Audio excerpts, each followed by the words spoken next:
이진숙 방송통신위원장이 취임하였습니다. 2024년 7월 31일 취임하였으나 2024년 8월 1일 하루 만에 탄핵소추가 발의되었습니다. 그리하여 KBS, MBC, EBS 등 12개 사업자 146개 채널이 재허가를 받지 못하여 현재 무허가로 방송을 하고 있습니다.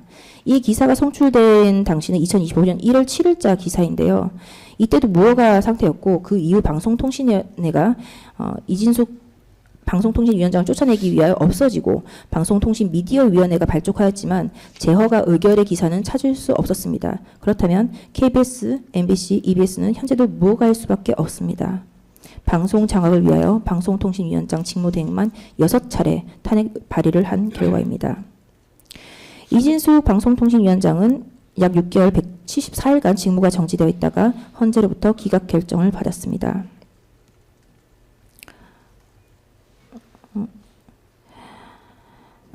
어, 2024년 11월 19일 감사원은 대검의 문재인 정부에서 일하였던 정의용 국가안보실장, 서주석 전 안보실 차장, 정경두 전 국방부 장관, 이기현 대통령실 비서관을 군사기밀보호법 등으로 수사 의뢰하였습니다.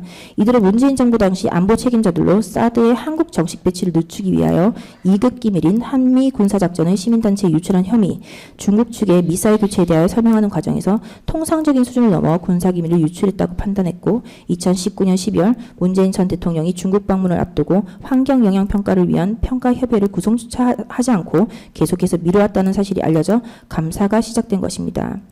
민주당은 이러한 감사에 대하여 표적감사를 한다고 비난하였습니다. 재미있는 것은 최재해 감사원장은 윤석열 대통령이 임명한 것이 아니라 문재인 정권이 임명한 감사원장입니다.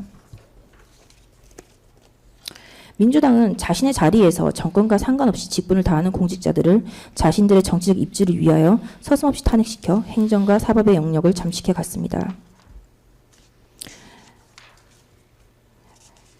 2024년 12월 2일 검사 이창수, 검사 조상원, 검사 최재훈에 대하여 탄핵소추안을 발의하였습니다.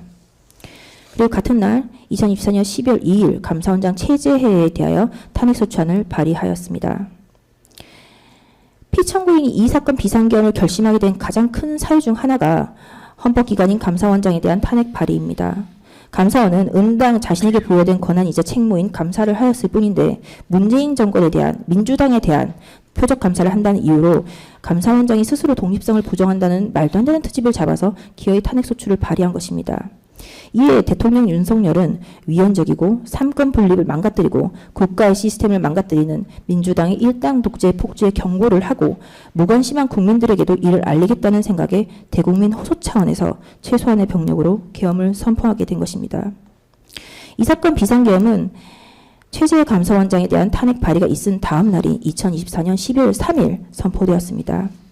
이 사건 비상계엄의 선포가 다른 날이 아닌 민주당이 감사원장에 대한 탄핵을 발의한 2024년 12월 2일 다음 날인 12월 3일이라는 점이 대통령 윤석열의 비상계엄이 민주당의 폭주에 경종을 울리고 민주당의 입법 독재에 의한 국정마비를 국민들에게 알리고자 하였다는 메시지성 계엄이었다는 것을 증명하는 것입니다. 대부분의 사람들은 조금만 더 참으면 이재명의 피선거권이 상실되었을 것인데 왜 참지 않았나? 헌법재판소 재판관이라도 임명을 하고 나서 해보지 그랬나? 라고 말하지만 그랬다면 이 사건 비상계엄의 선포일은 2024년 12월 3일일 수 없는 것입니다. 대통령 윤석열의 고뇌는 자신에게 부여된 정당한 권한인 비상계엄의 선포에 이르게 된 것입니다. 대통령의 생각과 달리 비상계엄의 선포에도 민주당의 폭주는 멈추지 않았습니다. 결국 민주당은 2024년 12월 5일 감사원장 최재해, 검사 이창수, 조상원, 최재훈에 대하여 탄핵 의결을 기어이 강행했습니다. 윤석열 대통령 12.12 담화문 중 일부입니다. 최근 거대 야당 민주당이 자신들의 비리를 수사하고 감사하는 서울중앙지검장과 검사들, 헌법기관인 감사원장을 탄핵한다고 했을 때 저는 더 이상 그냥 지켜볼 수만은 없다고 판단했습니다. 뭐라도 해야 된다고 생각을 했습니다. 이들은 이제 곧 사법부에도 탄핵의 칼을 들이댈 것이 분명했습니다. 저는 비상계엄령 발동을 생각하게 되었습니다. 거대 야당이 헌법상 권한을 남용하여 위헌적 조치들을 계속 반복했지만 저는 헌법의 틀 내에서 대통령의 권한을 행사하기로 했습니다. 현재의 망국적 국정 마비 상황을 사회 교란으로 인한 행정 사법의 국가 기능 붕괴 상태로 판단하여 계엄령을 발동하되 그 목적은 국민들에게 거대 야당의 반국가적 폐악을 알려 이를 멈추도록 경고하는 것이었습니다. 라고 하였습니다. 이 당시 최재해 그 감사원장의 감사원이 수사를 하고 있었던 것은 문재인 정부 부동산 소득 고용통계 조작 의혹, 사드 배치 지원 의혹, 북한 감시초소 철수 부실 검증 의혹 등을 감사하고 있었습니다. 결국 감사원장에 대한 탄핵을 강행하였지만 그 직권남용 사유가 구체적으로 특정되어야 된다라고 하였고, 그리고 이창수 검사에 대해서 탄핵이 되었지만 첫 기일에 국회 불출석으로 소추 변호인조차 선임을 하지 않아서 3분 만에 종료가 되었습니다. 현재는 검사 3명에 대한 탄핵 사유가 지나치게 모호해서 각하될 소지가 있다라고 하였고, 결국 검사 이창수에 대한 탄핵 사유 중에 기자회견 허위 답변 부분은 철회하였습니다.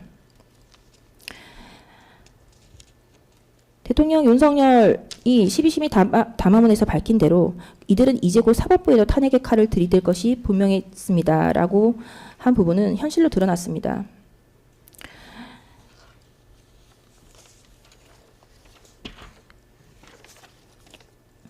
이재명에 대하여 파기자판이 아닌 파기환송으로 판결이 났고, 피선거권을 박탈당하지 않은 채로 이재명은 대통령 후보로 입후보를 하였고, 그리하여 대통령으로 당선되었습니다. 그리하자 민주당과 이재명은 조희대 대법원장이 선거에 관여하였다라는 이유로 사퇴 요구 미수용 시 탄핵을 추진하겠다라는 발언들을 하였습니다.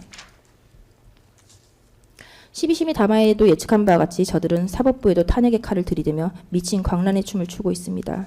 자신들의 당장의 정권의 탈환을 위하여 나라의 근간을 흔들고 시스템을 무력화시키고 사회를 교란시키고 있습니다.